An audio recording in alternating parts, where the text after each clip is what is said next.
Aku berkata kepadamu, sesungguhnya barang siapa percaya, ia mempunyai hidup yang kekal.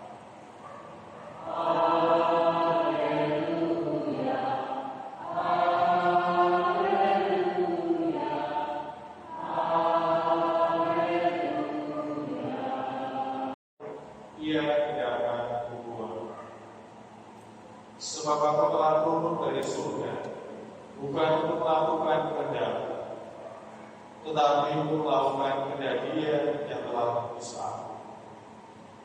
Dan inilah kehendak Dia yang telah mengutus aku, yaitu supaya dari semua yang telah diberikannya kepadaku, jangan ada yang hilang, tetapi supaya diberikan kepada akhir zaman. Sebab inilah kehendak Bapa-Ku, yaitu supaya setiap orang yang melihat Anak dan percaya kepadanya beroleh hidup yang kekal, dan supaya Aku bagikannya pada akhir zaman. Maka bersungguh-sungguhlah orang Yahudi tentang Dia, karena Dia telah mengatakan, Akulah roti yang telah turun dari surga. Kata mereka, bukankah Ia ini Yesus anak Yusuf, yang ibu bapaknya kita kenal? Bagaimana Ia dapat berkata, Aku telah turun dari surga? Jawab Yesus kepada mereka, jangan kamu sungguh-sungguh. Tidak ada seorang pun yang datang kepada Aku, jikalau ia tidak ditarik oleh Bapa yang mengutus Aku, dan Dia membangkitkan pada akhir zaman. Ada tertulis dalam kitab Nabi-Nabi, kematian ini. Karena tidak mungkin orang yang kalau seandainya tidak punya pemahaman, tidak punya pandangan bahwa ada kehidupan, mereka tidak akan dimakamkan di situ.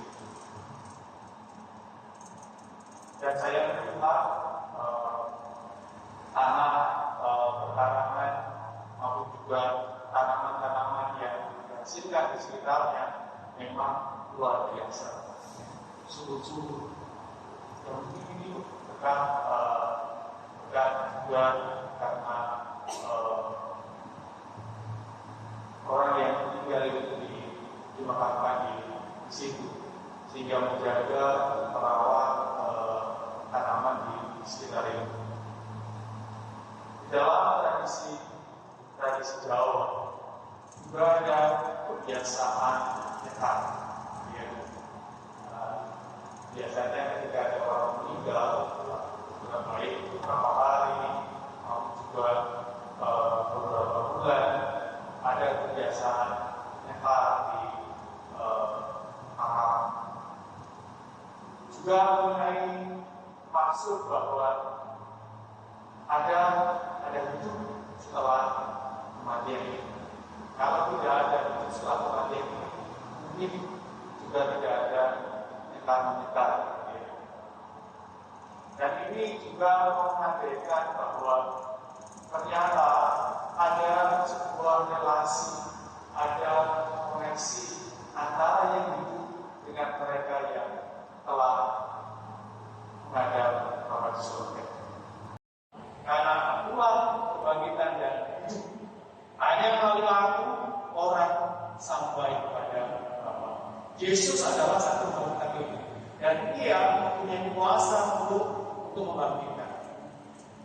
Karenanya kebangkitan pertama yakni adalah Lazarus yang dibangkitkan dari kematian. Yang kedua, Yesus membangkitkan pemuda dari kain, dari seorang janda yang anaknya mati.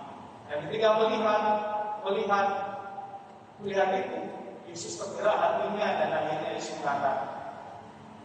membangunkan dia sehingga ia bangkit kembali. Dan peristiwa yang ketiga adalah anak Jairus. Yesus membangkitkan anak Jairus yang telah mati. Juga diomongi, melawan tidak baik juga diomongi, pokoknya ya serba salah.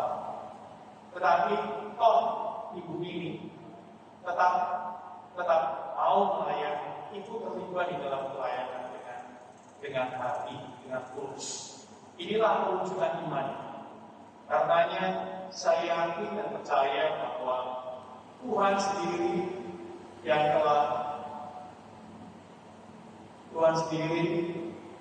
akan menerima dia di dalam persekutuan dengan para kudus di surga, dan dia boleh menjadi doa bagi keluarga yang